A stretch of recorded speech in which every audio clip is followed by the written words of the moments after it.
Hello friends, இன்றைக்கி நம்ம வீடியோவில் என்ன பார்க்க போகிறோம் அப்படின்னா, நாள் முழுவதும் ஜெபிப்பது எப்படி, இந்த ஒரு டாப்பிக்கை வச்சு தான் நம்ம இன்றைக்கி பார்க்க போகிறோம். வீடியோ ரொம்ப லாங்கெல்லாம் போகாது, ஸோ ஸ்கிப் பண்ணிக்க வேணாம்.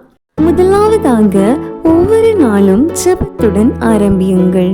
இரண்டாவதாக அன்றாட தேவைகளுக்காக ஜெபியுங்கள். மூன்றாவதாக சாப்பிடும் முன்பும் பின்பும் ஜெபியுங்கள். நான்காவதாக எதிர்பாராத துன்பங்கள் வாழ்க்கையில் வரும்போது ஜெபியுங்கள். ஐந்தாவதாக ஆலோசனைகள் மற்றும் ஞானம் தேவைப்படும் போது ஜெபியுங்கள். ஆறாவதாக வியாதி படுக்கையில் ஜெபியுங்கள். ஏழாவதாக ஊழியத்திற்காக ஜெபியுங்கள். எட்டாவதாக பிள்ளைகளுக்காக ஜெபியுங்கள். பிள்ளைகள் பெற்றோருக்காக ஜெபியுங்கள். ஒன்பதாவதாக எல்லா மனுஷருக்காகவும் ஜெபியுங்கள்.